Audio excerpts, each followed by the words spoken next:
Me diga você, o que é a vida? É o princípio da morte. E o que é a morte? É o fim da vida. O que é a existência? A continuidade do sangue. E o que é o sangue? É a razão da existência. Péssima noite para vocês, meus amiguinhos corajosos. E guardem bem essas palavras. A todos aqueles que não acreditam em almas penadas, podem sair deste vídeo, mas para aqueles que há de passar por ruas escuras sozinhos, ainda há tempo. Não assistam a este vídeo.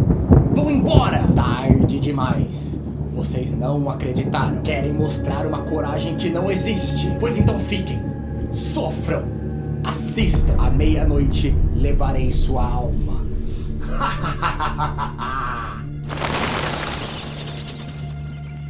Não tinha forma melhor de começar esse vídeo. Muito prazer, eu sou o Matheus e hoje eu sugiro que você se recoste na poltrona, pegue uma batatinha e chame seus amigos que nós vamos falar sobre a trilogia do Zé do Caixão.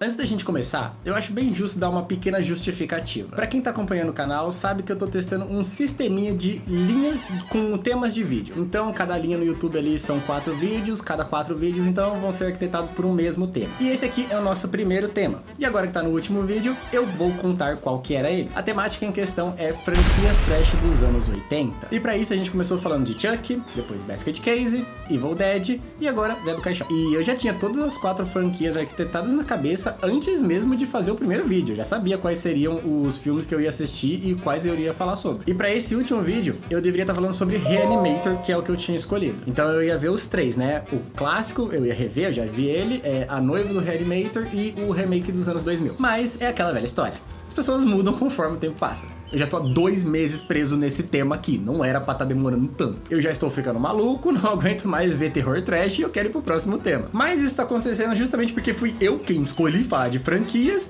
e aí é bem diferente, né? São tipo muitos filmes, são vídeos trabalhosos de fazer, a maioria inclusive tem 1 hora ou mais. E aí é o que eu falei, eu fiquei totalmente de saco cheio de ver trash. Eu vi 8 filmes do Chuck, 3 Basket Case, 5 Evil Deads. Eu não aguentava mais ver 3 Reanimators. Além de que, depois de um tempo, quando você começa a ver esses filmes trash, todos parecem iguais. Tem umas diferenças aqui e ali, claro. Tem uns que se destacam muito, tipo Evil Dead 2 é uma obra-prima. Mas os filmes parecem todos iguais. Tanto que a mesma crítica que eu fiz pro Chuck 1 é a mesma que eu fiz pra Basket Case 1. E o segundo filme do Chuck tem a mesma crítica que eu vou fazer sobre esse filme aqui. Ou seja, se fosse falar de Reanimator, ia ser um daqueles vídeos que eu fiz por obrigação. E vocês sabem que eu odeio fazer isso. Eu não quero ficar fazendo isso. Daí, por coincidência do destino, eu tava esses dias na casa dos meus amigos e me indicaram assistir o Zé do Caixão. Inclusive, o primeiro filme, o A Meia-Noite Levarei a Sua Alma, já tava jogado ali na minha watchlist criando pó, que é um bagulho que todo nerdola tem, uma watchlist, e eu nunca tinha visto. Aí meus amigos falaram, pô, é da hora, vai ver. Eu pensei, tá, eu gosto muito de terror brasileiro, eu quero ver uns clássicos, vamos começar com Mojica. E quando eu assisti o primeiro filme, o meu cérebro instantaneamente instalou. E eu falei, mano,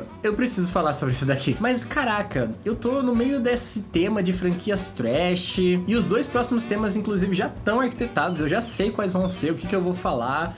O que eu faço? Porque nesse caminho eu só vou conseguir falar sobre Zé do Caixão daqui a tipo 7 vídeos pelo menos. Então eu falei o básico. Foda-se, eu vou atropelar mesmo, eu vou colocar esse daqui. Então, pra unir o útil ao agradável e não fugir totalmente desse tema, eu resolvi falar sobre a trilogia do Zé do Caixão. Então, cá estamos nós.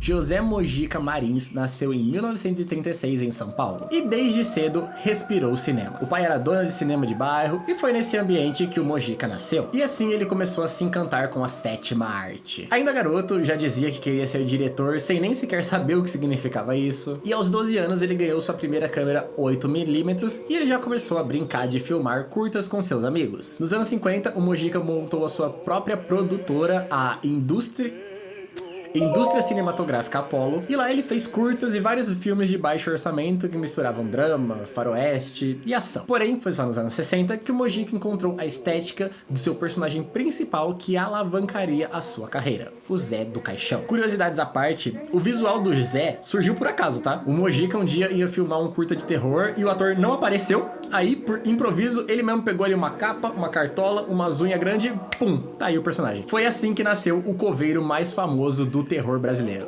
Na verdade, acho que do mundo. À meia-noite levarei sua alma. Lançado em 1964, dirigido, roteirizado e protagonizado por José Mojica Marins, A Meia-Noite Levaria Sua Alma é o primeiro longa-metragem deste personagem, Zé do Caixão, que por sinal nasceu de um pesadelo. Pelo que nós sabemos, certa vez o Mojica teve um sonho, na qual ele estava sendo arrastado para um cemitério e lá ele via a sua própria lápide. Isso o acordou aos berros e no mesmo dia ele anotou a ideia e pensou, eu vou fazer um personagem sobre isso. O financiamento do filme foi todo feito na raça e com a ajuda da família, totalmente diferente do que a gente imagina que seja, sei lá, uma produtora rica que investiu. O Mojica vendeu quase tudo, tem relatos inclusive de que ele penhorou a casa, que a família dele vendeu um carro pra eles poderem bancar o filme, alguns móveis também, tudo. A produção literalmente foi sustentada por esses sacrifícios pessoais. Além disso, ele teve que montar um esquema tipo cota, tá ligado? Quem tivesse grana e investisse nesse filme, ganhava um papel como figurante, ou até um personagem importante. Ele também teve que pegar equipamentos, locais emprestados, tudo feito na raça, underground mesmo, economia anos 60. E por causa disso ele não dispunha de muitos filmes.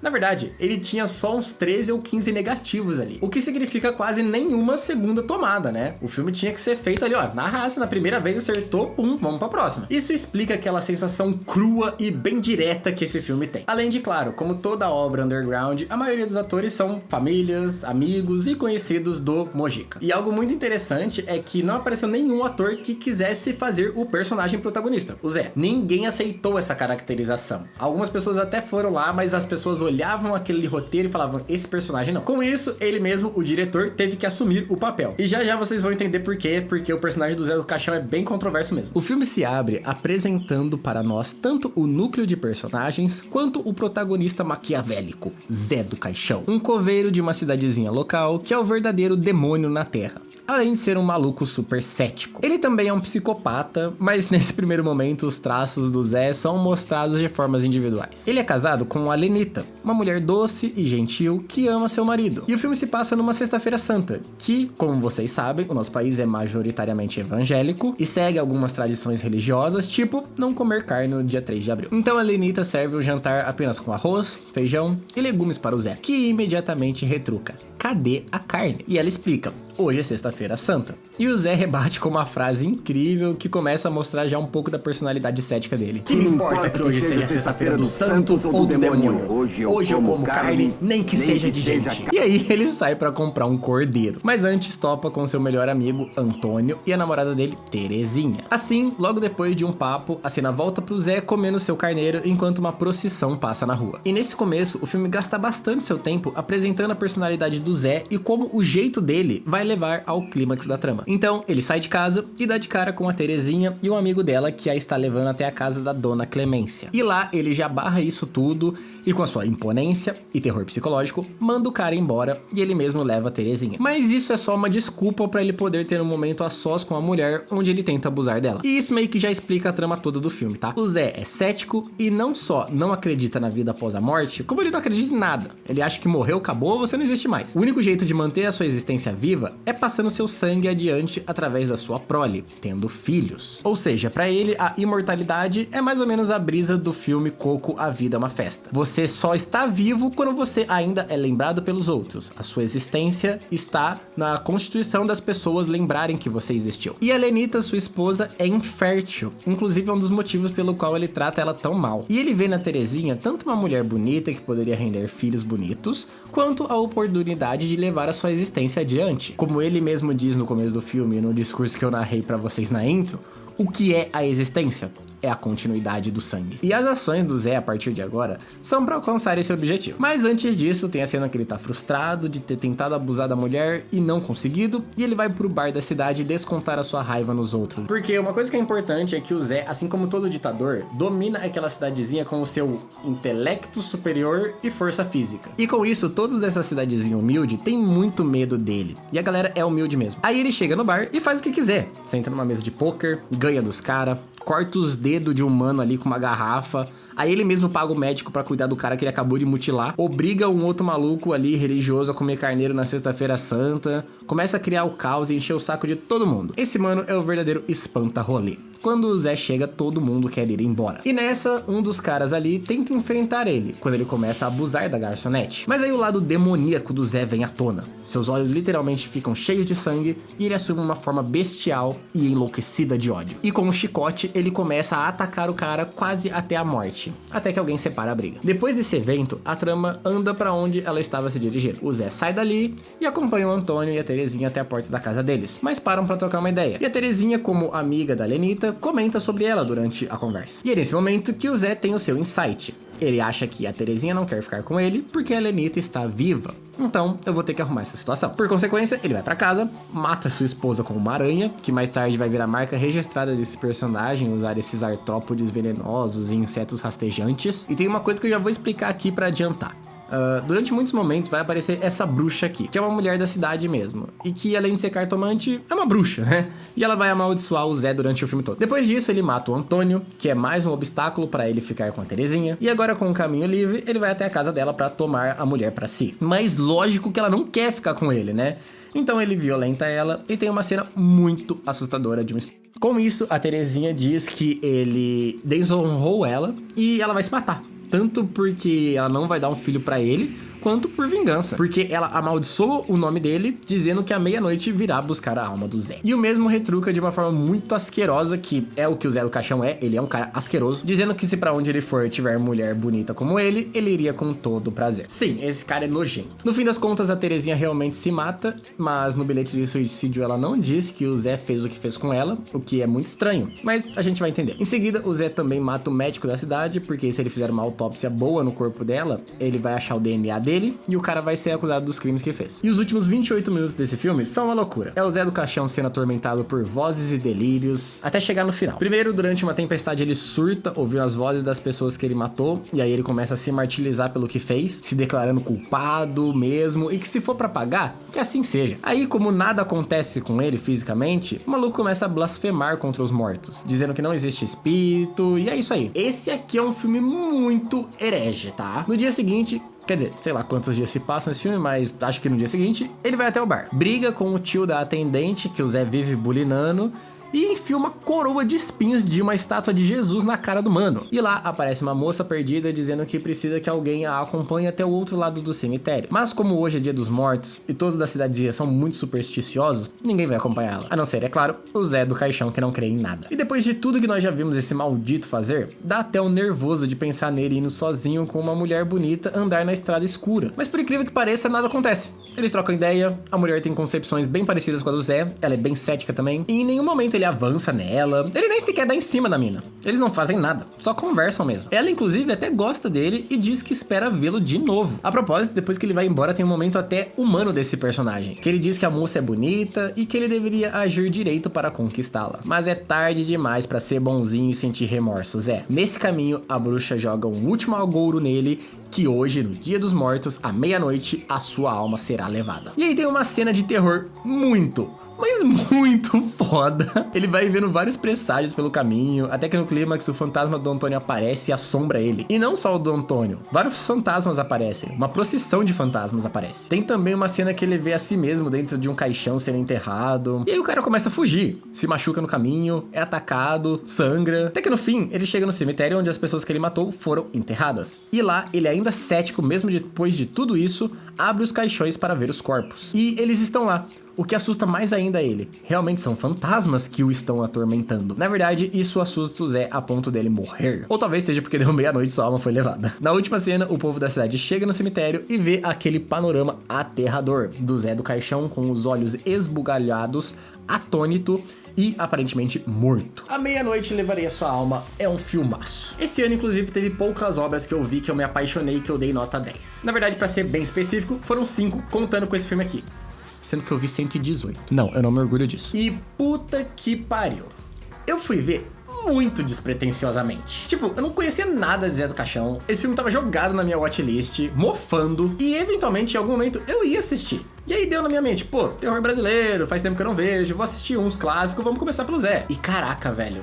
É bizarro que esse maluco não seja uma referência em nível mundial. Era pro Mojica ser reconhecido igual o Wes Craven, igual o John Carpenter. É nesse nível que eu acho, tá? Esse daqui é um dos filmes mais únicos que eu já vi na minha vida. O personagem do Zé, sim, é inspirado em muitas coisas. As duas principais e mais óbvias inspirações que ele tem é o Drácula e o Nosferatu, que no fim das contas são quase o mesmo personagem, mas eles têm diferenças pontuais. Existe esse jeito galante, tanto de se vestir com roupas pretas, capa, que é óbvio que veio do Drácula, além de ele na maioria do tempo estar calmo, falar devagar. Tem esse jeitão meio conde da vida que é do Conde Drácula. Porém, tem muito de Nosferatu. Essa forma bestial que é do Nosferatu é total o jeito que o Zé fica quando ele tá com os olhos cheios de sangue. As unhas gigantes também que ele usou pra fazer a caracterização do personagem é literalmente o que o Nosferatu tem. Esse negócio pestilento de usar artrópodes e insetos tem tudo a ver com a peste negra, que é uma das analogias pelo qual o filme Nosferatu traz o vilão, só que lá na ótica dos ratos. Fora a estética e estilo de filmagem que bebe muito do expressionismo alemão. Mas porém, no entanto, entretanto, todavia, tem um jeitinho muito brasileiro nesse personagem. O Zé é muito malandro, sacana pra caramba, existe uma comédia de humor negro brasileiro muito forte ali, que é um recurso que torna ele bem único. Mas, apesar de o personagem pra mim ser essa mistureba de elementos,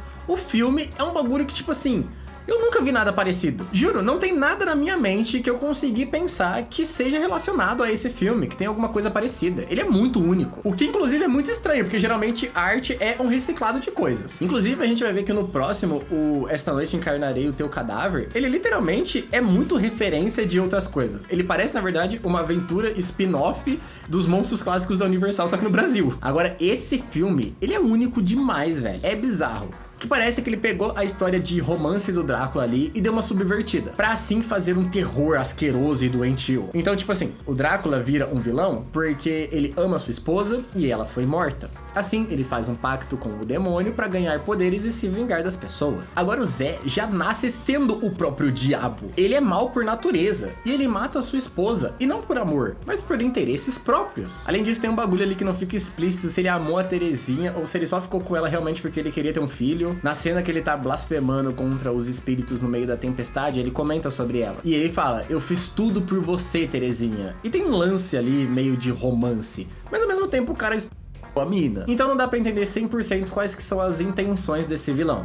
E o filme quer passar justamente essa visão pra você. Porque mesmo o Zé sendo a encarnação do diabo, sendo uma pessoa asquerosa, horrível e desprezível, chega no final do filme, você quase tem empatia por ele.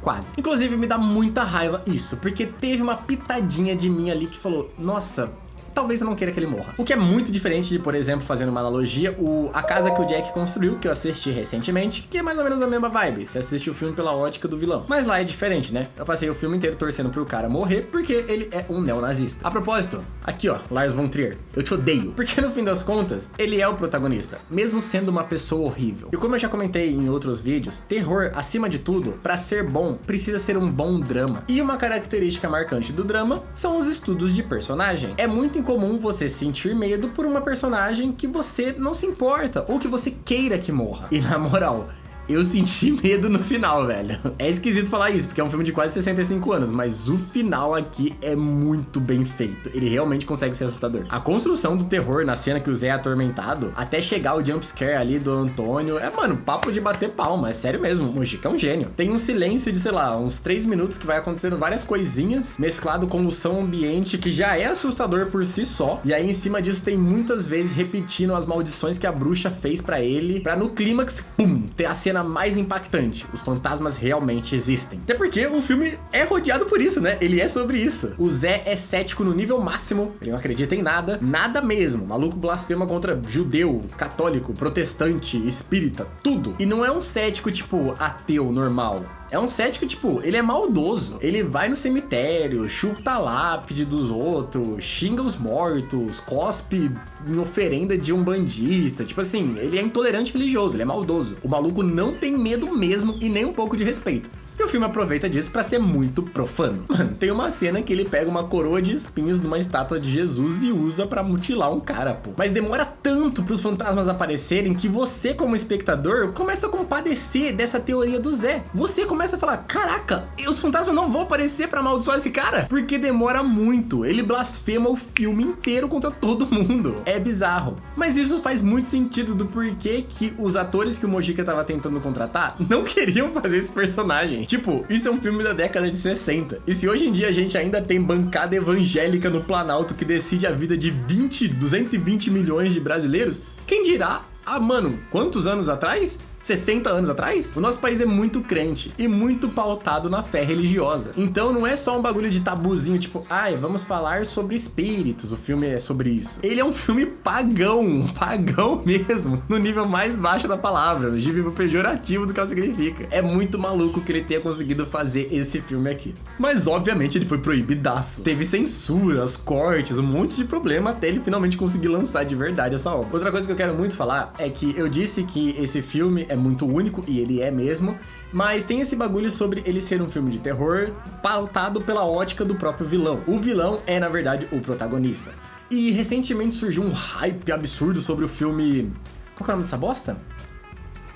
Hort Eye, que a ideia era justamente isso, fazer um filme de terror que você acompanha o vilão. Se o filme é bom ou não, tanto faz, eu não sei, eu não vi, eu não quero falar sobre ele. Mas virou um hype do caralho, a galera falando, nossa, que único, pela primeira vez vai ser um filme de terror que a gente acompanha o vilão. Prazer, à meia-noite levarei a sua alma. Isso porque já tinha a casa que o Jack construiu, que também é. Mas, enfim, assistam mais cinema brasileiro, por favor. Eu tenho certeza que esse filme aqui não é reconhecido como uma obra-prima, justamente porque nós temos uma síndrome muito idiota de pequenez.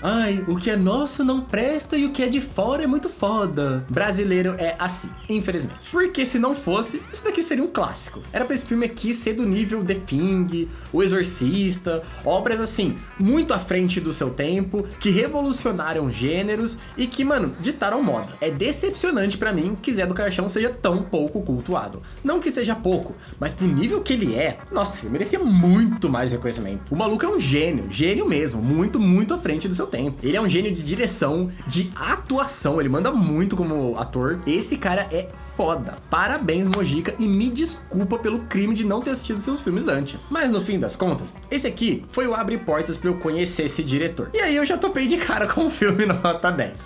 É uma obra-prima, é tipo assim, mano, filmaço. Última coisa pra fechar.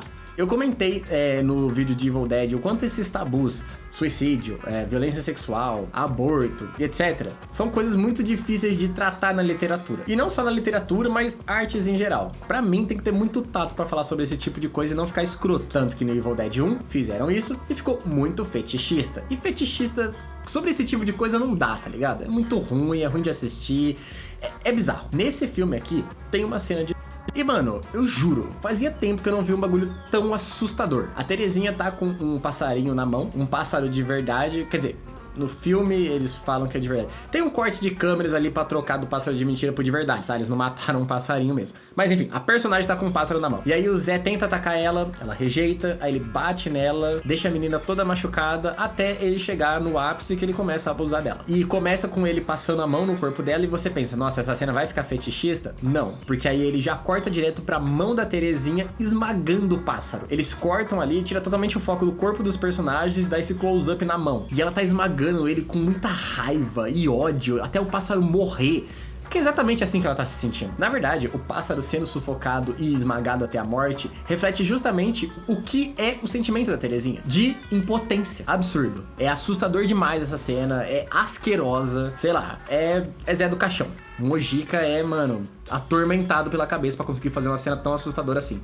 Mas, como eu disse, ela é bem feita. A mão da personagem e o pássaro de mentira consegue expressar totalmente aquela situação. Toda a dor, terror e a reação da própria cena. Tipo, você nem vê o rosto dos personagens, mas só com aquilo você consegue imaginar. Ela é muito subjetiva. E às vezes a subjetividade é mais assustadora do que a exposição, porque, nossa, a sua mente trabalha e, nossa, aí começa a ser mais assustador ainda. E aí no momento que você lembra disso, A sua empatia pelo personagem, aquela gota que você teve no final, some totalmente. Você quer que ele seja morto mesmo. Na verdade, você quer que ele seja mais atormentado do que foi. Eu acho que foi pouco. E apesar da censura e dos escândalos, o filme foi um sucesso nacional, principalmente nos festivais do Rio e São Paulo. O povo ficou fascinado com um vilão tão maldito assim. É diferente dos heróis certinhos e até dos vilões, mas que são meio dúbios que a gente tem ali, tipo o próprio Drácula. Muita gente foi assistir movido unicamente pela curiosidade mórbida. O Zé do Caixão é tipo, sei lá, o acerbe um filme de hoje em dia para os anos 60. Então a galera ia, será que esse Zé do Caixão é assustador mesmo? Será que é filme de terror? O boca a boca funcionou demais. E principalmente o público jovem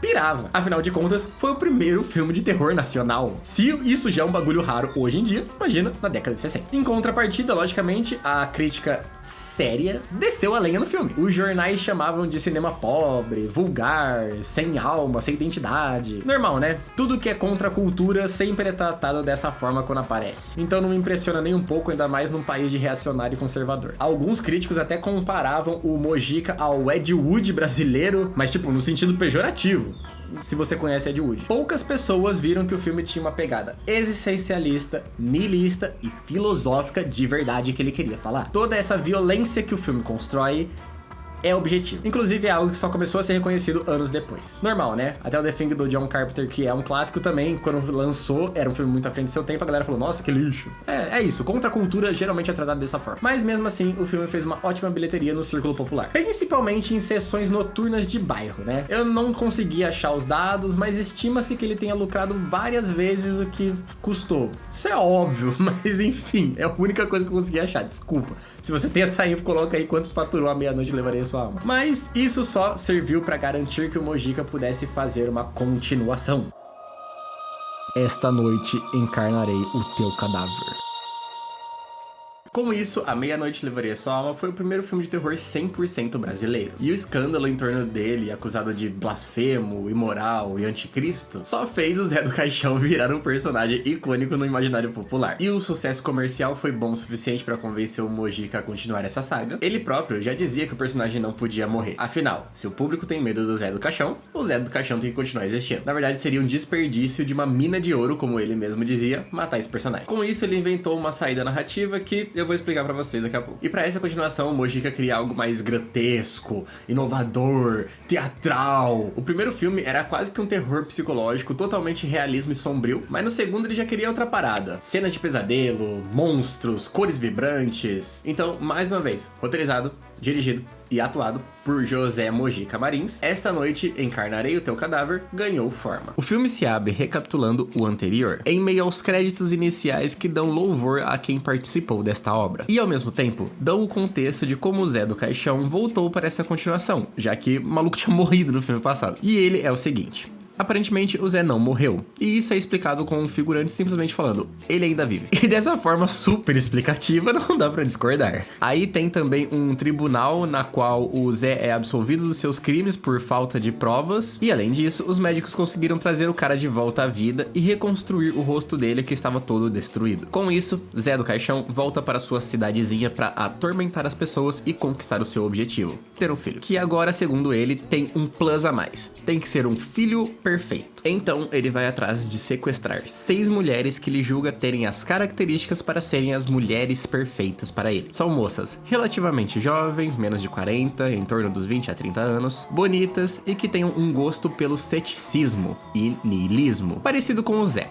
Além de, claro, terem que ser ateias, pessoas sem fé. Porque, como ele mesmo diz, o Zé é a única pessoa capaz de trazer o ser perfeito para a Terra, que vai salvar essa humanidade tola e assim perpetuar a raça pura. Puta que pariu, onde foi que eu já vi um discurso parecido com esse? Além disso, ele tem um assistente, o Bruno, que mais parece o Victor do Frankenstein. E agora, para selecionar qual dentre as 6 mulheres é a perfeita, o Zé faz um teste de coragem, que também é uma característica que ele admira muito. Então ele coloca muitas aranhas no quarto para ver como elas lidam com isso. E quase todas entram em pânico e começam a gritar e se desesperar. Menos a Márcia, que fica indiferente frente aos aracnídeos. Então o Zé reconhece ela como uma mulher corajosa e para as outras restou a morte. Ele joga as minas no calabouço junto de várias cobras e todas elas são devoradas e envenenadas pelos bichos. Mas antes de morrer, uma dessas mulheres joga uma maldição no Zé, que este filho que ele tanto almeja nunca nascerá. e que ele pagará pelos seus pecados quando ela voltar para encarnar o teu cadáver. E durante a morte das moças, o Zé tenta ter o ato íntimo com a Márcia, fazendo ela ver as mulheres morrendo enquanto eles transam. Mas a Márcia não aguenta isso e pede pra ir embora. E por incrível que pareça, o Zé libera ela mesmo. Ele reconhece ela como uma mulher corajosa e deixa ela ir. Além de que o Zé sabe que ela é apaixonada por ele, e isso vai ser útil mais tarde. Então a Márcia acoberta os sequestros dele e o Zé está livre para buscar outras mulheres. Assim, alguns dias depois, ele topa com a filha do coronel da cidade que acabou de chegar para visitá-los, a Laura. Inclusive, eles se conhecem logo numa cena que o Zé tá enfiando porrada no truncador, que é o capanga do coronel e vai ser importante durante o filme. E de cara eles já se gostam. Então, em um dia, numa festa, ele convida ela para um encontro. Lá, ele mostra a verdadeira face dele, dizendo que seus objetivos são egoístas e mórbidos, que ele quer um filho e quer que seja um filho perfeito. E a Laura é igualzinha a ele. Também não acredita em nada e, na verdade, gosta muito do Zé e quer dar esse filho para ele. Mas tem um empecilho. O irmão dela é totalmente contra e vai confrontar o Zé, dizendo que ele paga para eles nunca mais se encontrarem se for necessário. E o nosso vilão até finge aceitar, mas era tudo uma emboscada. Ele captura o irmão da Laura e mata ele esmagando o cara com uma pedra. Em seguida, arma uma emboscada com a ajuda da Márcia, que seduz o truncador, e eles acabam fazendo parecer que foi ele quem matou o irmão da Laura. Com isso, o Zé tem o caminho livre para ficar com ela. Se livrou do irmão e do único cara da vila que não só não tinha medo dele, como conseguiria lutar contra. Assim, ele e a Laura começam a viver um romance. Ela vai morar com ele, inclusive a gente descobre que o Zé tem problemas de fertilidade, o cara se diz raça pura, mas não consegue sequer fazer um filho na mulher. Então, uma das noites, ele vai pro bar, troca uma ideia com a rapaziada, e um dos caras ali, que teve a esposa sequestrada pelo Zé, e que não sabe que foi ele quem sequestrou, tá chorando, falando que sente falta da mulher, que aconteceu justo quando eles iam ter um filho, porque ela estava grávida. E o Zé do Caixão quebra ao receber essa notícia, porque, para ele, a única coisa pura e boa no mundo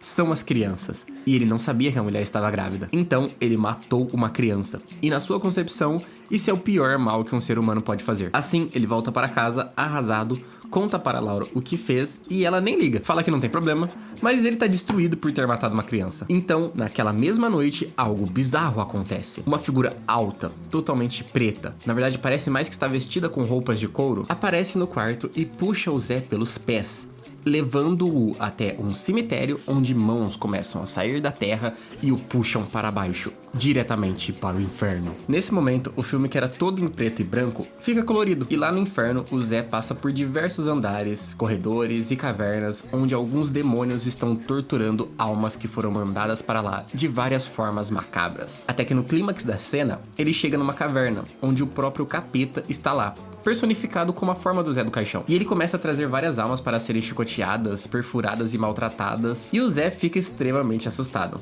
Na verdade, até meio catatônico com essas cenas macabras. Então, o demônio conjura as mulheres que o Zé matou e jogam uma praga nele, dizendo que esta noite encarnarão o teu cadáver. Ele acorda pulando da cama, em estado de choque, e a sua esposa o acalma, mas do outro lado da cidade, o coronel se junta ao truncador e eles armam um plano para matar o Zé do Caixão. Então o capanga vai atrás de vários cangaceiros para fazerem essa falcatrua. Por coincidência do destino, no mesmo dia, a Laura dá notícia para ele de que ela está grávida, o que obviamente o deixa muito feliz, e feliz ele vai até o bar para dar a notícia ao povo da cidade e beber e comemorar. Mas ninguém o acompanha. Ele toma um drink ali com o dono do bar, sozinho, e vai embora. Inclusive, é um momento, de novo, bem humano do Zé. Ele fica triste porque ninguém comemorou com ele a chegada de seu filho. Mas, ao sair de lá, é emboscado pelos cangaceiros. O Zé até tenta fugir, mas acaba sendo pego e espancado. Eles o jogam na caçamba de uma charrete e, muito ardilosamente, o Zé se finge de desmaiado para ter uma oportunidade de fugir. Então, ele consegue cortar a garganta de um dos caras ali e realmente foge, com os outros inimigos no seu encalço. Mas, esperto como ele é,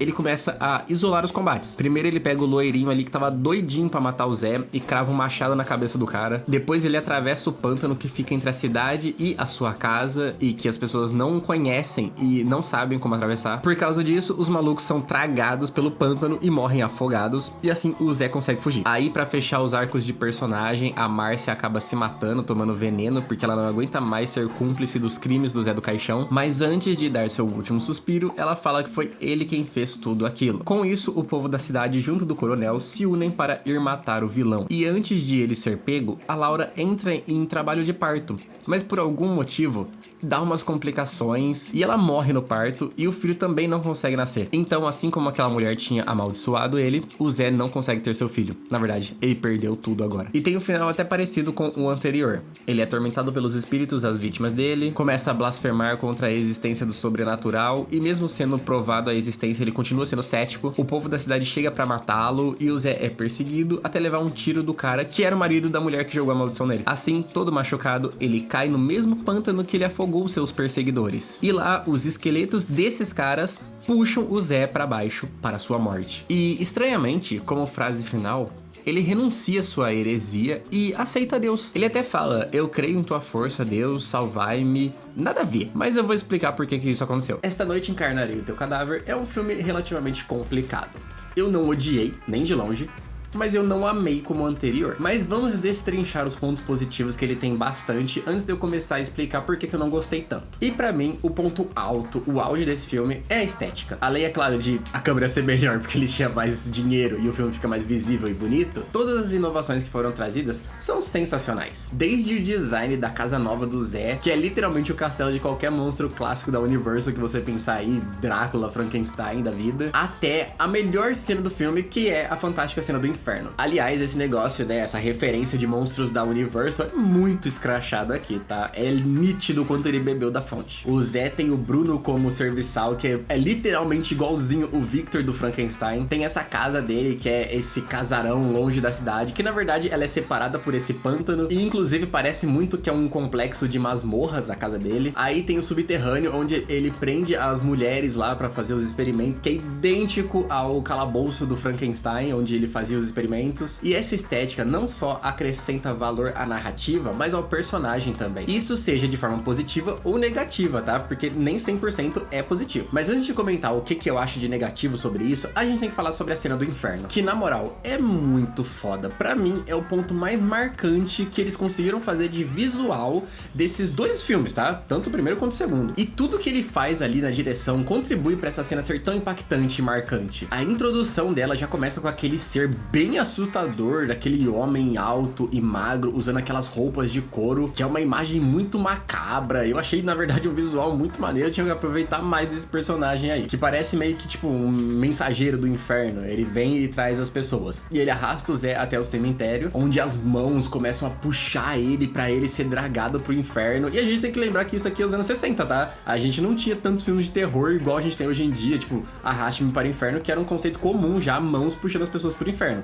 Isso foi um visual inovador. E quando chega lá, o filme fica colorido. Mano, isso foi uma sacada muito foda dele, sério. O filme fica colorido quando ele chegou no inferno. Que diretor à frente do seu tempo que é o Mojica, velho. Caraca, que maluco foda. E não é um colorido tipo só, tá colorido, normal. Não, o que parece pra mim é que o filme continua preto e branco, só que eles coloriram na pós-produção. E aí isso cria um visual muito psicodélico com as cores. Elas são muito, nossa, eu não sei explicar, muito brilhante, não sei dizer. Mas esse visual psicodélico faz muito sentido, já que ele tá tendo um pesadelo no inferno. Então, tipo, pode ser que existam cores que a gente nem imagina mesmo. E a propósito, esse inferno que eles construíram é muito macabro. Me lembra muito, inclusive, o jogo Agony. É um inferno muito católico, é um visual muito satânico. Tem os servos do diabo ali torturando as pessoas, que é acompanhado de muitas imagens macabras. Tem pedaços de gente grudados na parede. É bem assustador. Pra ainda, no fim, a cena culminar em o Zé ver ele mesmo como o capeta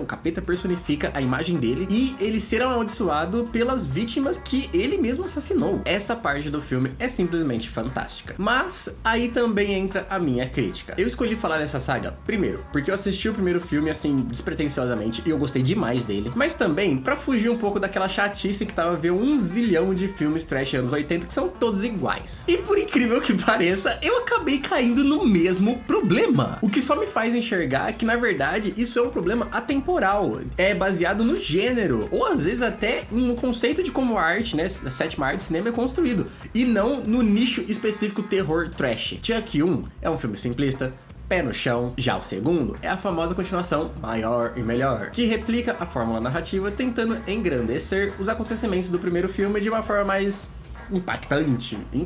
E a porra da trilogia do Zé do Caixão tem o mesmo problema. Um filme de 20 anos antes, feito em outro país, que nem tinha relação, na verdade nem existia Chuck. E aí você pode falar, ah não, o caminho é o contrário, Telas, foi o Dom Mancini que se inspirou em Zé do Caixão, foram os filmes trash anos 80 que se inspiraram na gente. Não é, porque o Mojica não é tão reconhecido assim. Como pode, velho? Isso é um problema de continuações de filme em geral. A Meia-Noite Levaria Sua Alma é um filmaço trash que extrapola a criatividade para sobressair os problemas financeiros. E em cima disso cria uma essência única e linda, que acabou fazendo um clássico do cinema de terror em geral. Já o segundo filme é literalmente a mesma trama, com mais dinheiro. O Zé termina o filme passado sendo atormentado pelos fantasmas, tendo que encarar a verdade e as consequências da sua blasfêmia, e ele volta aqui no mesmo jeito que o 1 começou. Parece que não tem desenvolvimento de personagem. E eu nem tô falando sobre a suspensão de descrença, de ter que acreditar que o Zé voltou sendo que ele tinha morrido. Não, isso não me incomoda. Mas o personagem literalmente voltou do zero. Parece que, tipo, tudo que aconteceu no filme anterior não significou nada pra ele. O maluco é um cuzão cético que quer ter um filho e vai cometer vários assassinatos durante a trama pra atingir esse objetivo. É o mesmo filme, velho. É o mesmo filme, é a mesma trama. Por quê? Mano, é sério, vocês não têm noção. Isso é muito chato pra mim. Porque eu vejo esses filmes em sequência quando eu vou fazer esses vídeos. Na verdade, geralmente, em uma semaninha ali eu já assisti todos. E ter esses problemas de repetição quebra muito a experiência pra mim, cara. Ao ponto de que eu comecei a assistir esse filme,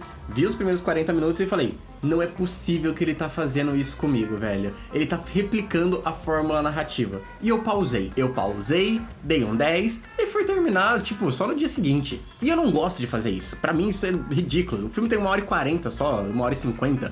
Assiste tudo de uma vez, tá ligado? Assistir filme picado é porque o filme tava chato mesmo. E isso não só é chato, mas é um desperdício do caramba. Faz parecer que tudo que aconteceu no primeiro filme não importa. Sendo que o primeiro é uma obra-prima. Nossa, eu odeio isso. Eu odeio muito quando continuações fazem isso. É sério. Se seu objetivo é literalmente replicar o mesmo filme, pra mim não faz sentido você fazer uma continuação. Continuação é pra você continuar a história. Eu, não ironicamente, prefiro que, ao invés de você fazer essas continuações bobas que são super genéricas, você faça um negócio super extrapolado e bizonho. Mesmo que fique uma merda. Mas eu prefiro, não ironicamente. Mano, eu prefiro, sei lá, que os caras tenham coragem pra fazer o Filho do Máscara.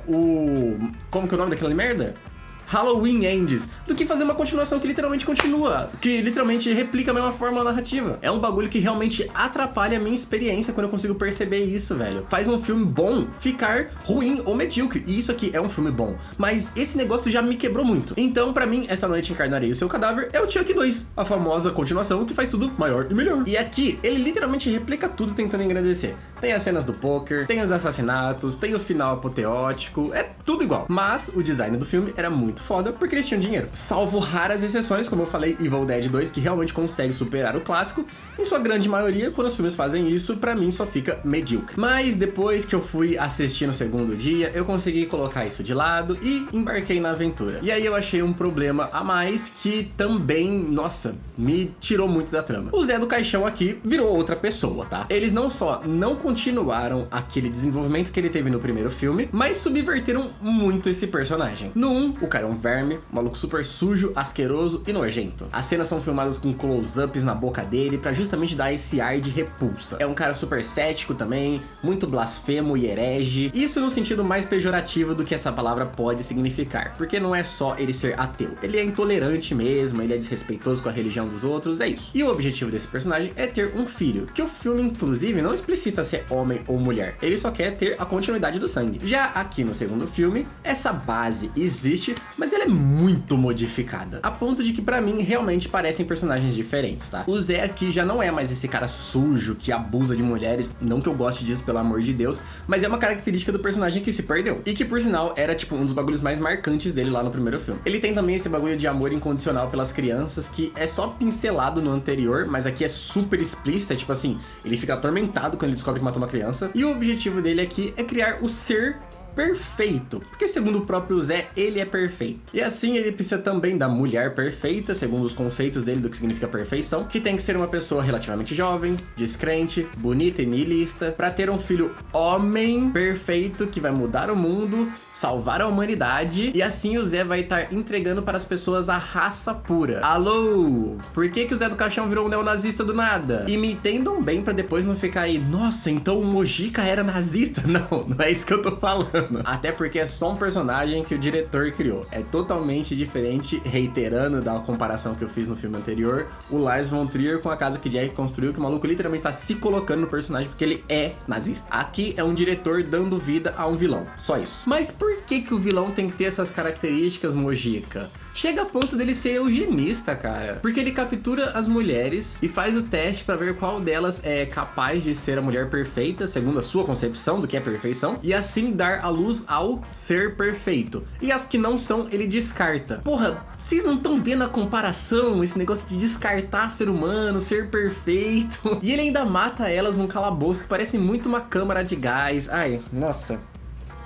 Nossa, essa caracterização desse personagem, que inclusive destoa muito do primeiro filme, nossa, me quebrou, me tirou muito da trama. No anterior, ele é um vilão clássico, super caricato, sem explicação. Ele é tipo um Voldemort da vida, tá ligado? Que, mano, não precisa de explicação, o cara nasceu mal. Já aqui tem todo um conceito meio filosófico do porquê que ele é mal. Eles tentam humanizar um pouco ele. Tem até aquela cena que ele vai pro bar comemorar que ele vai ter um filho, mas tipo assim, ninguém aparece pra comemorar com ele e dá pra ver que ele ficou chateado. Inclusive, o personagem tá bêbado, então ele tá mostrando a sua faceta mais verossímil do que ele é. Também tem esse ar meio tipo, o Zé é um frustrado, por isso que ele é mal, ainda mais corroborando com alguns argumentos, tipo que ele tem dificuldade de ter filho, não sabemos se é impotência sexual ou só não consegue mesmo, mas que mostra que ele também tem traços de infertilidade, tipo, ele matou a mulher dele no filme 1 por causa disso, então tem essa contradição, essa hipocrisia do personagem. Isso é uma forma de humanizar. Na verdade, é o filme falando justamente isso, ó, ele é mal, mas olha aqui as hipocrisias dos seres humanos. O maluco quer dar o ser perfeito pro mundo, se diz perfeito, mas o cara é broxa. Mano, não, velho. Tipo,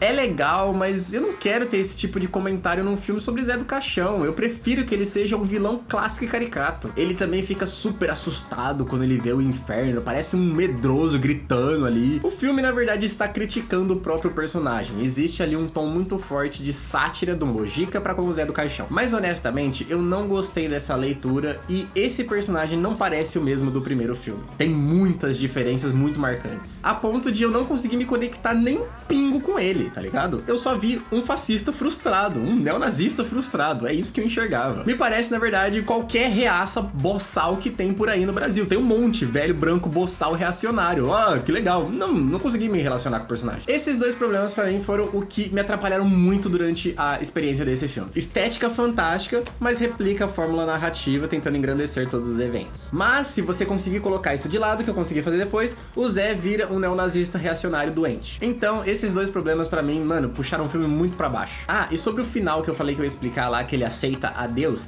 ignora essa frase, tá? Porque no fim das contas o Mojica só colocou isso no filme porque ele foi obrigado. A gente tem que lembrar que isso daqui foi lançado na época da ditadura, e aí os milico cristão não iam deixar passar. O filme ia sofrer censura, mas censura mesmo, tá? Não era igual o primeiro, porque o primeiro foi um filme underground que saiu do nada, então, tipo assim, a censura é mais leve. Aqui o personagem já tava consolidado, já tinha uma base de fãs, então ele ia ser, tipo assim, queimado. Os caras não iam deixar esse filme ser lançado. Então os próprios militares falaram, você vai mudar esse final. Ele foi obrigado a colocar esse bagulho do Zé aceitando a Deus, que descaracteriza totalmente o personagem. O próprio Mojica já deu entrevistas falando que ele não ia fazer isso, no final o Zé ia continuar sendo cético até o fim da vida, igual é o primeiro filme. Portanto, pra mim, nem faz sentido criticar essa cena. É um problema extra-filme que nada tem a ver com a obra ou com o diretor. Mas o Zé neonazista eu não consigo passar pano. Isso foi uma coisa que me atrapalhou muito durante a experiência de assistir pela primeira vez. Quem sabe se eu for assistir uma segunda, eu esteja já calejado com isso e aí isso não me atrapalha. Mas aqui na primeira vez assistindo foi um negócio que eu não gostei. E o pior de tudo é que mesmo o filme tendo essas características que não me agradaram nem um pouco, eu gostei do filme. eu achei um filme bom. Os acertos de design, atuação, atmosfera, design de produção, figurino, criação de personagem, me agradaram tanto que eu gostei do filme. Então, pra mim, Esta Noite Encarnarei o Teu Cadáver é um nota 7, é um clássico do terror brasileiro e um filme muito foda. Mas o Matheus não gostou nem um pouco da descaracterização do Zé do Caixão, que é um problema, ainda mais porque eu achei o primeiro filme uma obra-prima. E honestamente, esse segundo também poderia ser. Mas esses dois problemas, pra mim, atrapalharam muito o filme. Então, o segundo filme foi ainda mais ousado, como o Zé queria que fosse, trazendo cenas de tortura, violência gráfica, nudez e até a famosa cena do inferno com cores vibrantes. E apesar do choque, obviamente esse filme se consolidou como outro clássico de terror brasileiro. Mas aí o Mojica começou a sofrer mais censura ainda, censura pesada. E junto disso vem as dificuldades financeiras. Ele tava tentando lançar esses filmes no auge da ditadura de 64 e ele mesmo já começou a ser visto pelas pessoas como um diretor maldito. E assim, sendo perseguido pela censura, muitos de seus roteiros foram proibidos. Então, sem apoio do governo, sem apoio de estúdios, sem apoio de ninguém de fora, ele começou a fazer filmes com financiamento de nada, de bala, igual foi o primeiro. Voltou pra raça do underground. E assim lançou outros clássicos, como O Estranho Mundo de Zé do Caixão, Finis Holmes e O Exorcismo Negro. Ele também fez vários trabalhos de cinema popular e pornô chanchada, porque era a única forma de levantar dinheiro. E o personagem do Zé do Caixão voltou a aparecer em outros filmes, programas de TV, mas sem, como o Mojica diz, uma conclusão para a saga. Eu acho isso estranho. Pra mim, concluiu o segundo filme. E durante muitos e muitos anos, ele não ganhou nenhum reconhecimento nacional pelas obras que ele fez. Mas por incrível que pareça, alguns diretores pontuais fora do Brasil começaram a notar o Zé e adotar ele como uma influência. O próprio Roger Corman, o Eli Roth, o Rob Zombie, o Lloyd Kaufman, todos esses começaram a citar o Mojica como uma influência aos seus filmes. E aí o Mojica começou a ser celebrado como um ícone do terror underground em vários festivais internacionais, tipo Sitges e o Fantasporto, e foi só a partir daí, quando as pessoas de fora começaram a ver as coisas boas que a gente consegue fazer, que ele começou a ganhar um reconhecimento nacional. Aí os idiotas dos críticos sérios que estavam falando que o maluco era totalmente sem estética, sem cultura, que tava fazendo um filme só de terror, bostas, porque sim, começaram a resgatar a importância do Zé do Caixão pro cinema nacional. Nossa, quem diria? E durante muitas décadas, o Mojica tentou levantar dinheiro pra concluir a história do Zé do Caixão, que ele sempre quis que fosse uma trilogia. Mas aí ele sempre esbarrava na mesma história: censura, preconceito com o gênero e falta de dinheiro. Na verdade, o projeto só deslanchou mesmo nos anos 2000, quando finalmente o Mojica começou a ser tratado como um patrimônio cultural. Produtoras como a Panda Filmes e a própria Fox começaram a ver isso e se interessaram em investir em um novo longa pra esse cara. Mas aí foi só quando o programa Petrobras Cultura entrou na história que realmente eles fizeram isso. Encarnação do Demônio, de 2008, foi lançado como uma super produção do terror brasileiro. Encarnação do Demônio. Com isso, em 2008, mais uma vez, roteirizado, dirigido e atuado por José Mojica Marins, a derradeira finalização dessa trilogia do Zé do Caixão saiu. Vale lembrar que a gente tá no auge dos anos 2000, tá? Onde começou essa onda de interesse pelo terror extremo. Hostel, O Albergue, Jogos Mortais, esse tipo de filme tava em alta. Os famosos gore e torture porn. Era essa época do terror. E assim, os produtores brasileiros perceberam que esse estilo grotesco era o que a rapaziada queria assistir. Então, eles realmente deram grana na mão do Mojica e pela primeira vez ele fez um filme com muito investimento. Produção estruturada, apoio de estúdio, era a primeira vez que ele tava fazendo um filme assim mesmo. A equipe trouxe até recursos técnicos do cinema moderno hollywoodiano, mas mantendo a estética suja e visceral da caracterização do Zé. O filme se abre mostrando o Zé do Caixão 40 anos depois dos acontecimentos do filme anterior. Ele ficou preso numa prisão de segurança máxima, mas por algum motivo agora está sendo solto. E você não imagina qual vai ser a trama desse filme. Sério, eu duvido você acertar, vou te dar 5 segundos. Será que ele vai sequestrar mulheres pra tentar ter um filho e assim manter a sua linhagem pura? Oh my god! É isso mesmo! Pois é. Os caras resolveram 40 anos depois desenterrar o personagem pra fazer exatamente a mesma trama que os dois outros filmes. Muito criativo. Então o Bruno vai na porta da cadeia buscar o Zé, agora um idoso. E aí do nada eles recrutam essas 4 pessoas que são fanáticos que querem servir ao Zé do Caixão. Sei lá. O Zé começa a ser atormentado por fantasmas do passado e pelas coisas que ele já fez de ruim. Ao mesmo tempo tem uma subtrama de uns policiais fascistas que sobem um morro pra matar criança. E o Zé captura essa mulher, uma aleatória, que aparece na TV falando que era cética. Ele faz um teste super gore gore nela, e mesmo assim ela continua afim dele e quer dar um filho pra ele. E com isso eles transam. Aí tem esse padre sadomasoquista, que a história dele é: o pai dele foi morto pelo Zé do Caixão e ele quer vingança. Com isso ele vai se unir aos policiais fascistas para capturar o Zé. Tem também essas ciganas, que são uma referência à bruxa do primeiro filme. Aí é uma tia, a outra é a mãe e a filha, pelo que eu entendi. O Zé mata as duas mais velhas e transa com a mina no meio de uma chuva de sangue. No meio disso tem umas cenas muito aleatórias de torture porn, a lá o Albergue da vida, muito sem nexo, vem do nada e não tem objetivo narrativo. Eles erguem um dos caras com um espeto, torturam uma mina com baratas, a outra eles colocam um rato, é tudo bem gore, gráfico e explícito. O que mais que esse filme tem pra me falar? Tem uma cena que o Zé vai pro inferno e só serve pra ter mais gore, tem uma mina que de um cara, tem uma orgia sangrenta, tudo bem family friendly. Aí o Zé captura uma das mulheres pra estuprar e tem mais tortura. Aí tem uma cena de diálogo dos policiais fascistas, volta pra tortura.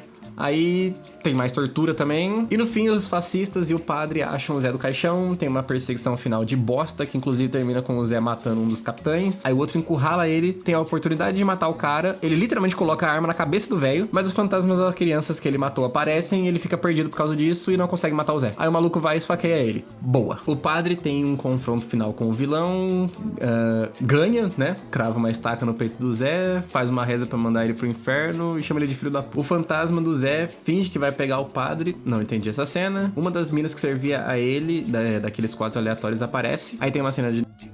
ela transa com o cadáver do velho e fica grávida. No fim de tudo, aparece todas as mulheres que ele teve relação, grávidas, jogando flores no túmulo dele. E é isso.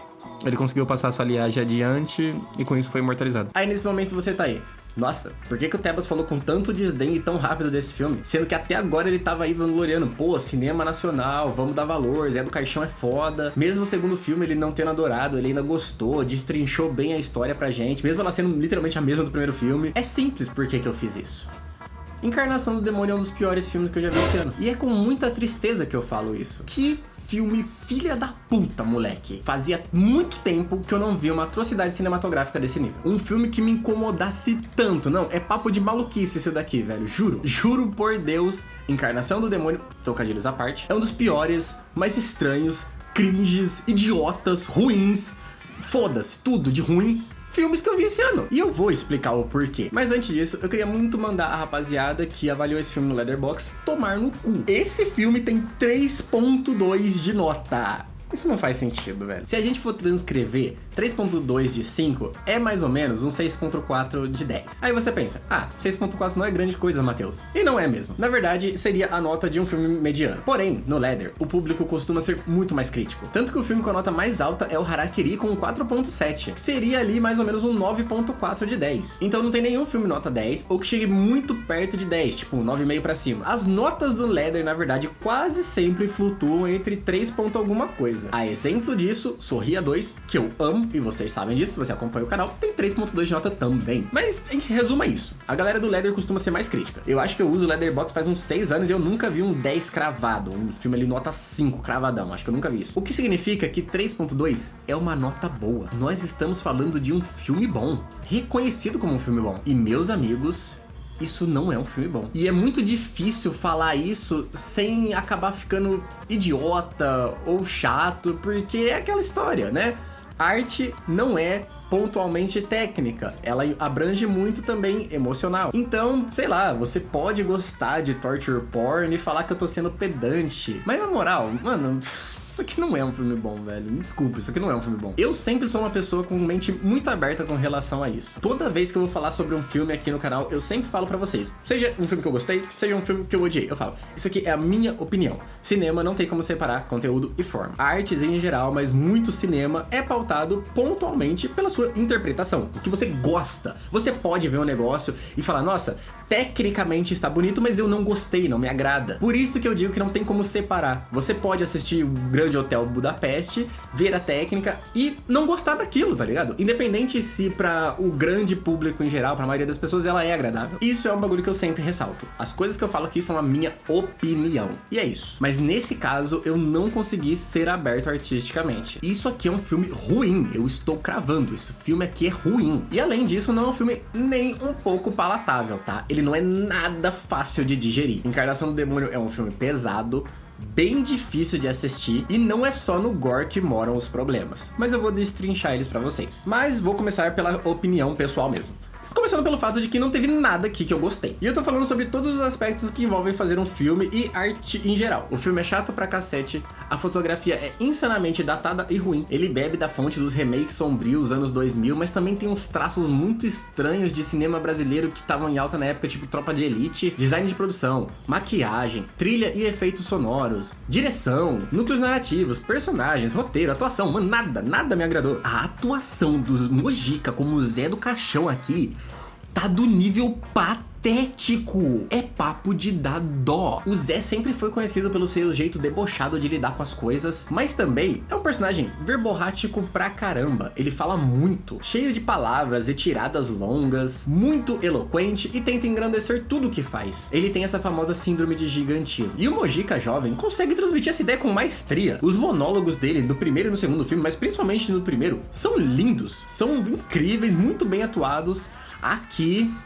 moleque, aqui é um velhinho gaga que não consegue transmitir nada. Nada de emoção, nada de expressão. É o extremo oposto do que são os outros dois filmes. É sério, é de dar dó mesmo, eu não tô zoando. Quando eu acho um filme muito ruim e não consigo ficar imersivo nele, eu acabo caindo na cira de começar a ver os extra-filme. Ou seja, tá acontecendo do lado de fora da obra. Eu vejo muito mais a parte técnica do que realmente me entreter com a trama. E aqui, todas as cenas do Zé, eu só via um velhinho forçando a barra pra caralho pra parecer um personagem super brutal e perturbador. Mas no fim das contas, o que eu tava vendo ali era um vozinho. Mano, é muito patético, velho. É horrível. Eu senti dó dele se esforçando tanto pra fazer parecer que era um filme super perturbador, que pra mim só tava bobo. Em contrapartida, fazendo uma comparação dele com ele mesmo, a cena dele indo pro inferno no segundo filme é incrível! O espanto na cara dele como ator. O maluco realmente consegue passar tudo que precisa só com expressão facial. Ele tá incrível lá. Eu disse, eu acho o cara um gênio, não só pela direção, ele é um ator muito bom. Na verdade, é bizarro pra mim que isso daqui seja feito pelo próprio Mojica, porque eu achei esse filme um grande desrespeito. Desrespeito para com o personagem, desrespeito com a própria trajetória do Mojica. Ele se perdeu demais no que ele tava fazendo. Na verdade, entra naquela mesma vibe do Ridley Scott, que fez clássicos absurdos do cinema, mas hoje é um velho gaga que faz um filme da mina correndo da nave rosquinha que não consegue andar pro lado. Assim, enfiando a tão fantástica franquia Alien no olho do Toba. Tanto que tiraram ele dos projetos. Não sei se vocês sabem, mas o Alien Romulus, que ele lançou recentemente, que é muito bom,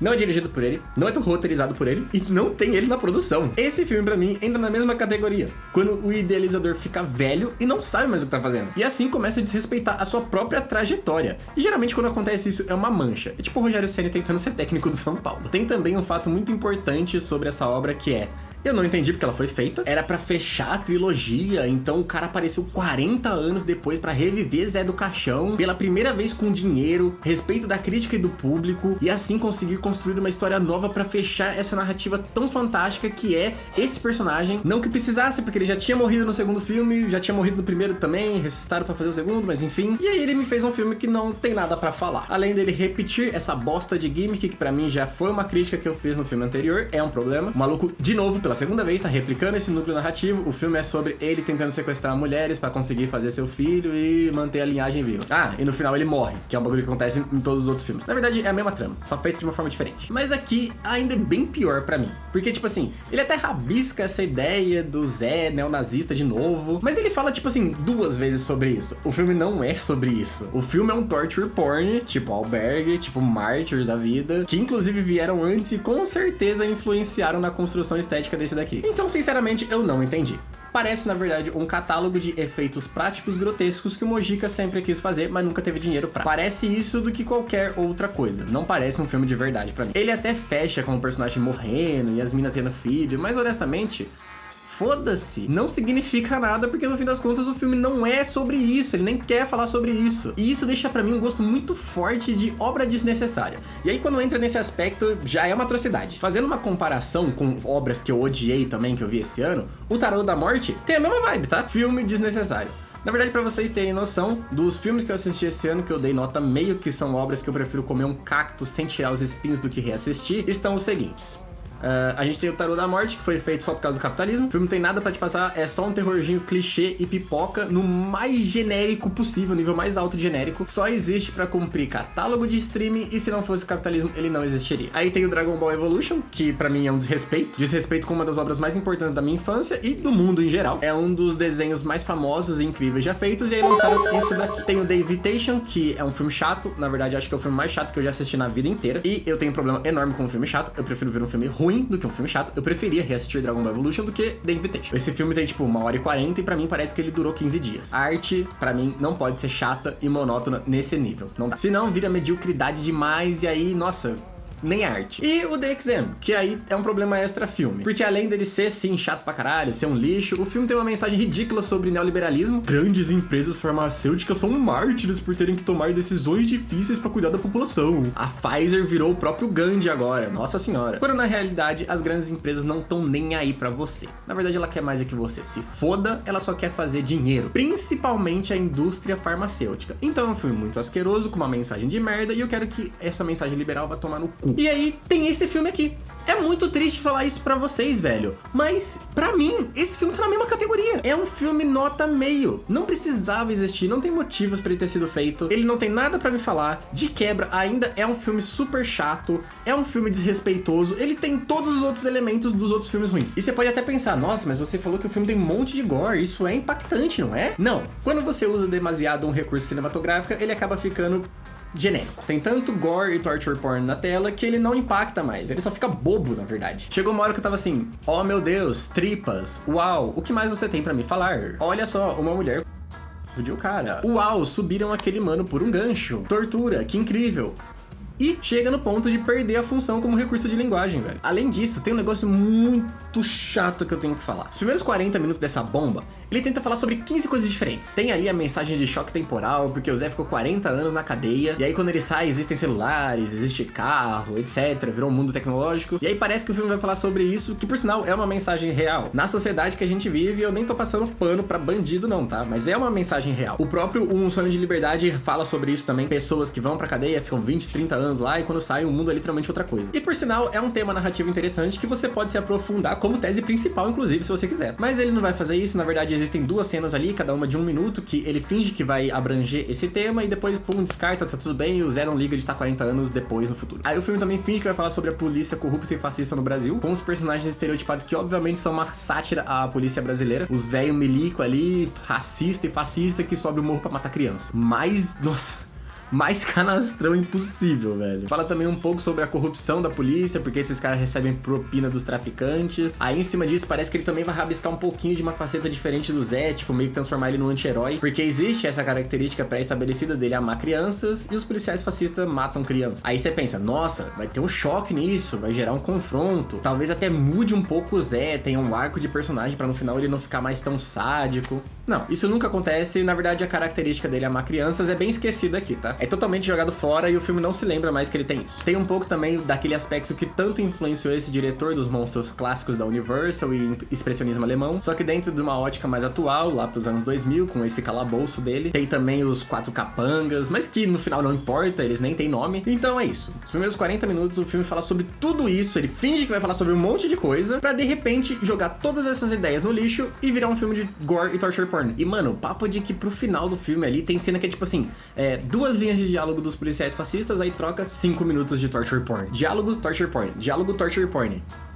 Leque, tá tudo bem com você? Que brisa é essa, meu mano Mojica? Mano, chega a ponto de que eu acho que tem uma cena ali de 10 minutos de gore corrido. Ele desce pro inferno, vê um monte de gore, torture porn, orgia sangrenta, aí ele sai do inferno e vai torturar as pessoas na vida real. Isso dura, tipo, juro, uns 5 a 10 minutos. Além de aqui eles realmente cravarem que o personagem é um hipócrita do caralho. Existe muito dessa questão de ele tá zoando o personagem, né? O Mojica tá zoando o Zé do Caixão. Ele tem essa caracterização dele ser muito sádico e maldoso, faz atrocidades com os outros sem se arrepender e sem pensar. Mas aí ele vai pro inferno e fica, oh meu Deus, tortura, que horror. Sendo que ele acabou de enfiar a cabeça de uma mina num tanque de baratas. No segundo filme isso já é explorado, essa crítica do personagem ser um hipócrita, mas aqui é tão, nossa, escrachado que fica tosco. Não se torna mais uma crítica. Então, pra mim, Encarnação do Demônio é isso. Um grande compilado de cenas do Zé do Caixão velho torturando pessoas. Não dá pra entender o que ele quer falar, não dá pra entender o que ele quer passar. E sim, a arte não precisa de objetivo, inclusive é um bagulho que eu sempre falo. A arte existe só porque sim, é uma manifestação dos sentimentos humanos e você não precisa ter alguma coisa pra me falar, você pode fazer o bagulho só porque sim. Mas Zé do Caixão sempre teve. Nunca foi assim. E vocês podem até levantar que isso é uma hipocrisia minha, porque eu vivo falando sobre como gore é um recurso cinematográfico importante, inclusive gosto muito de Terrifier e A Substância, mas aí eu vou ver um filme parecido, que a única coisa que tem pra me mostrar é gore e nada pra falar, e eu não gostei. Mas é totalmente diferente.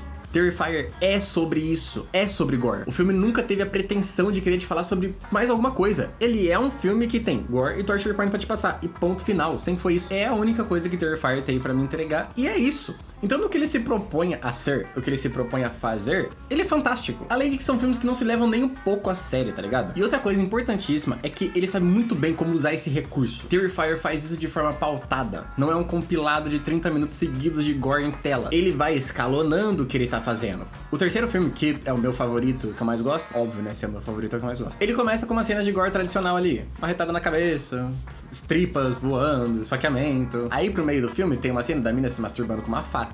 Opa! Começou a ficar bem macabro. Pra no final ter a cena super perturbadora do rato na garganta. Entendeu? Aí ele finalmente chega no limite de usar aquele recurso. Então mesmo o filme sendo só sobre isso, sendo só sobre gore, ele vai escalonando o que ele tá fazendo, pra esse recurso continuar impactante. Porque esse é o único efeito que gore tem. É isso, é te chocar, é te impactar. Já Zé do Caixão não é sobre isso, é outra coisa. Ele usa isso como recurso e não como tema principal do seu filme. O primeiro filme, por exemplo, é um clássico, é um terror psicológico e super filosófico. Tem uma mensagem mega pesada sobre niilismo, ceticismo e fanatismo religioso e como ele atrapalha na sociedade.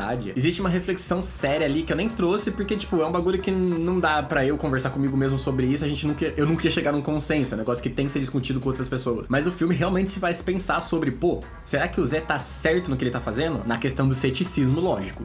Ele não está certo. Acho que é óbvio isso. O maluco é um cuzão do caralho, mas o fanatismo religioso é um bagulho que realmente é um problema. Quantas milhares de pessoas foram mortas e perseguidas na Idade Média pelo cristianismo? E quantas até hoje se matam por terrorismo em países ali do Oriente Médio? Quantas guerras já não foram travadas em nome de Deus ou deuses? Então sim, o Zé é um fascista, é um neonazista, até intolerante religioso, mas o conceito de raça superior dele é muito deturpado. Tanto que eu tô chamando ele assim, mas é meio difícil falar que ele é um neonazista. Porque ele, na verdade, se diz superior por ser livre das amarras da religião. E é justamente isso que ele quer, libertar as pessoas do credo religioso. Mas como ele é um verme, o jeito que ele tem de fazer isso é tipo... mulheres pra tentar criar uma criança que vai ser outro neonazista, um mini fascistinha. Então os filmes são sobre isso. Zé do Caixão não é sobre gore. Tanto que quando tem a cena super perturbadora de gore, a cena do primeiro filme, ele é mega impactante. É uma cena que machuca de verdade. Tanto que esse lixo aqui, o filme é só sobre violência gráfica e, mano, eu não lembro de nenhuma das cenas, é sério, nenhuma me marcou. Já a cena do primeiro filme é super pesada, é um bagulho realmente que você lembra, uma das primeiras coisas que eu lembro, essa cena e a cena do inferno. Sendo que nem é um gore gráfico, ele só mostra a reação da personagem com relação àquela violência e mesmo assim é muito impactante. Isso é usar bem um recurso. Essa é a função do gore. Choque. Então não é uma hipocrisia minha. Porque eu gosto de Terrifier justamente porque ele sabe usar bem o que ele tá fazendo. Além de que é um filme que sempre foi sobre gore, enquanto que Zé do Caixão não é. Aí ele vem com esse filme, essa bomba, que parece que não tinha nada pra me falar, e extrapolou esse elemento ao ápice pra tentar fazer um remake sombrio genérico. É sério, eu não tô brincando quando eu falo que o Mojica parece que virou um velho gagá com dinheiro aqui. Maluco, até o Albergue, o Martyrs... eu não vou colocar ele nessa categoria, mas em teoria o A Serbian Film, que são filmes que só tem violência gráfica pra te mostrar, é uma violência objetiva com conceitos filosóficos reais que ele tá tentando tratar ali. O Albergue tem aquela fita que ele fala sobre as pessoas que eram sequestradas, não lembro em qual país, Indonésia, tanto faz. O Martyrs tem uma mensagem muito séria ali sobre fanatismo religioso e martirização. E em grande teoria, o A Serbian Film é pra ser um reflexo de como o diretor se sentia sobre a Guerra da Sérvia. Ele fez um filme que não tem nada pra falar, mas enfim, era pra ser isso. Mas enfim, todos esses filmes que eu não gosto, tá? São filmes que eu não tenho empatia, mesmo eles que são só uma violência gráfica, é uma violência objetiva. Encarnação do Demônio não. É um filme que não tem nada pra falar. Por quê, cara? Como pode, velho? Nossa, inacreditável o maluco ter revivido esse personagem 40 anos depois pra fazer um filme que não tem nada pra falar, mano. Desculpa ser prolixo, é que realmente é muito decepcionante pra mim. Eu amei o primeiro filme, eu adorei esse diretor, e é o mesmo diretor que fez um filme nota 10, obra-prima, fez isso. Começa com um monte de mensagem vazia que não vai pra ponto nenhum, pra depois virar um compilado de uns 40, 50 minutos de gore. Isso sem falar que no final ele conclui da forma mais genérica e idiota possível. O Zé tem o filho e morre. Faz muito tempo que eu não vi uma obra que me incomodava tanto, velho. Um diretor perder tanto a mão, um filme tão datado, ele fede anos 2000. Isso porque eu adoro estética anos 2000, mas ele fede anos 2000, ele não cheira. É realmente difícil pôr em palavras o quanto eu desgostei disso aqui.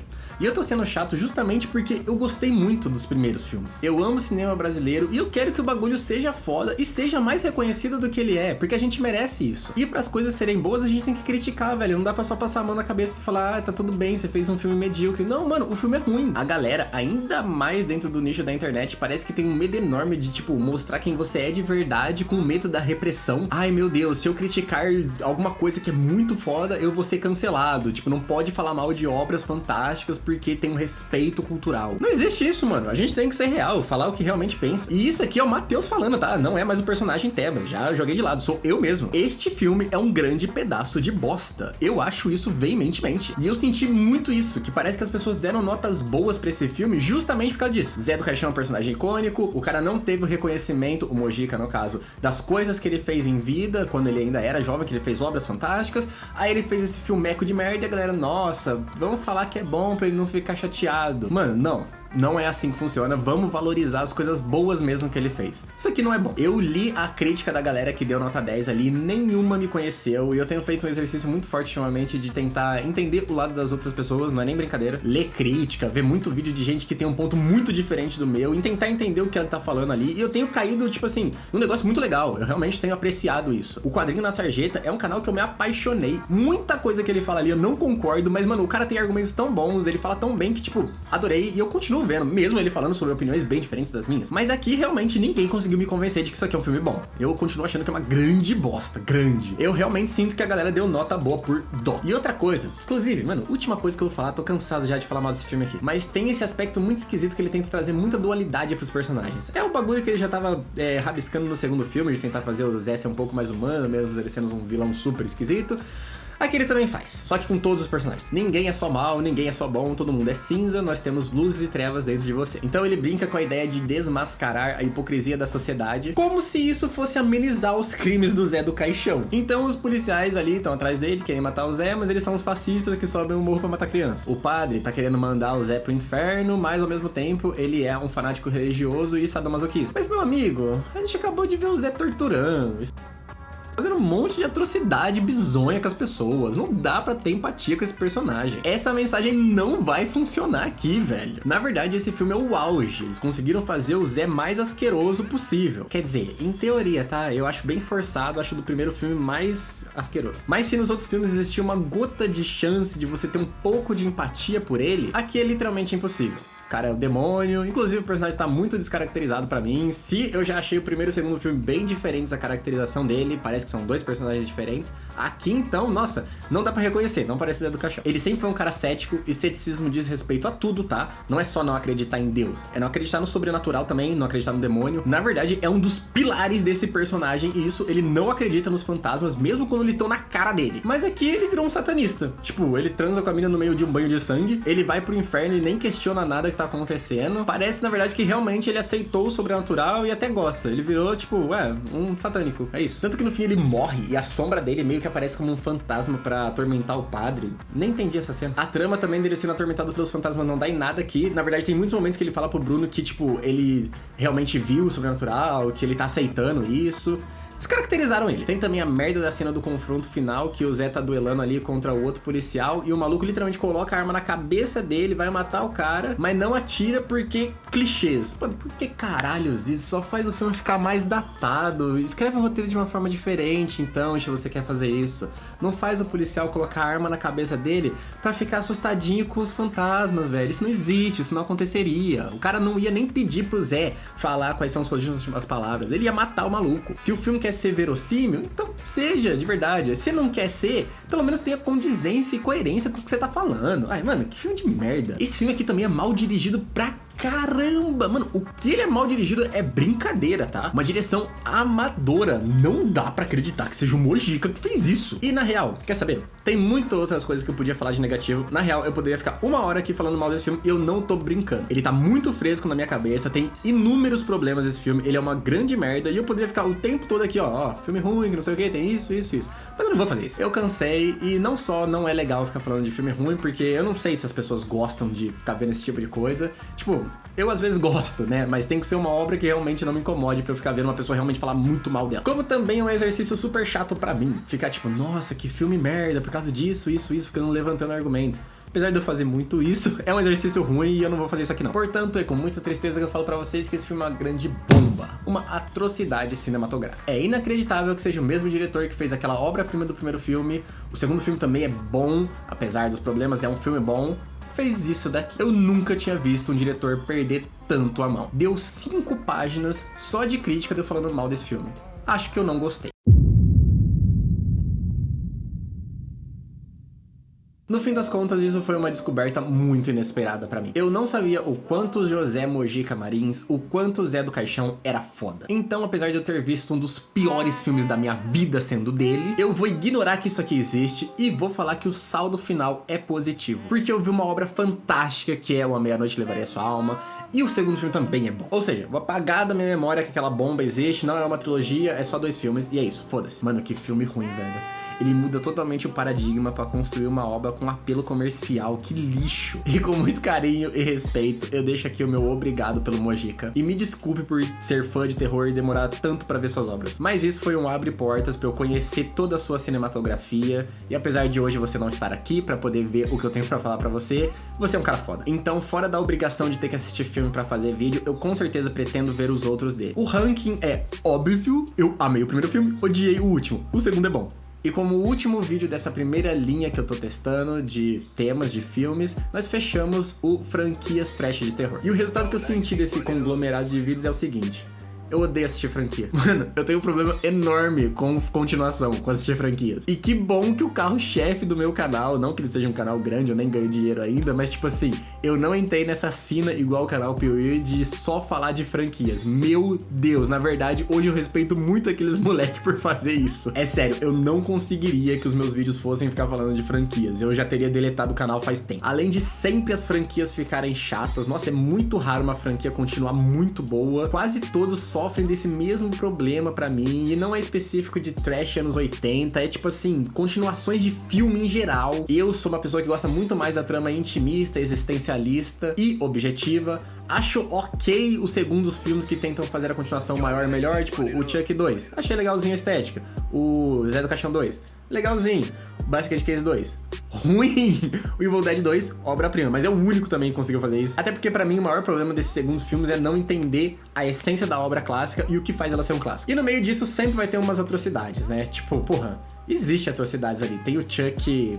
Qual que é o nome daquele lixo? Olha, até apaguei da memória. A Maldição de Chuck, ruim pra cacete. Basket Case 2, ruim pra cacete. 3 já virou um trash. Evil Dead também tem ruins, o Rise eu acho bem podre. Tem esse último do Zé do Caixão, sempre tem atrocidade no meio. Além de que, ver vários filmes de uma mesma franquia em sequência é muito chato. Que bom que esse tema acabou. Nessa aventura nós vimos 19 filmes em 2 meses, o que nem é muita coisa, ainda mais pra mim. Mas, nossa, isso tava muito chato. E no meio deles, 2 são obras-primas, tem 2 filmes nota 10 pra mim. Um eu já tinha visto, o outro foi a primeira vez. E tem um nota meio. Além disso, só Evil Dead conseguiu ser constante em ser bom. Tirando Evil Dead Rise, todos são muito bons. E a gente já vai partir por esse novo tema, que por enquanto eu não vou falar. Essa é a minha brincadeirinha, guardar até o último vídeo qual que era o tema. E aí quando a gente tiver uma galera mais engajada, que quiser comentar aí, vocês falam, ah, eu acho que o tema é isso, eu acho que o tema é aquilo. E se chegar no nível de, tipo, a gente já tá bem, eu consigo fazer algumas recompensas pra quem acertar. Mas já aviso que esse novo tema é um negócio totalmente diferente. Tipo, pega o extremo oposto do que foi o franquias trash, É isso. Semana que vem, se pá, eu já venho com o próximo vídeo, porque é um negócio muito mais fácil, é um filme só. Além de que eu já vi quase todos os filmes, eu vi 3 de 4, então é um tema bem legal, eu tô bem afim de falar sobre. E é isso. Muito obrigado pelo carinho, pela recente recepção que eu tenho recebido, tenho ficado feliz, tem sido muito positiva e me alegrou pra querer continuar. Os vídeos aí de personagens que eu amassaria na porrada estão indo muito bem, eu nem esperava que fosse tão bem. Mesmo aqui no YouTube, que não tá pegando números assombrosos, igual ele tá pegando lá na plataforma vizinha, o TikTok. Tá tendo uma constância legal que me deixou bem feliz. Quase todos estão com 1000 visualizações, renderam alguns inscritos, batemos os 200. Legal. No TikTok teve um que pegou 30k de visualizações. Não sei como, mas aconteceu. Podia todos serem assim, né? Já estaria ganhando dinheiro essas horas. E se você tá assistindo e não é inscrito no canal, se inscreva pra apoiar a gente a querer continuar também. E pra quem gostou muito, compartilhe com seus amigos, deixa o like pra ajudar o YouTube a divulgar esses vídeos. O like é bem importante pra isso, então não custa nada, você aperta ali 1 segundo e já tá me ajudando. E é isso. Muito obrigado pelo carinho, um beijo, é nóis, tamo junto.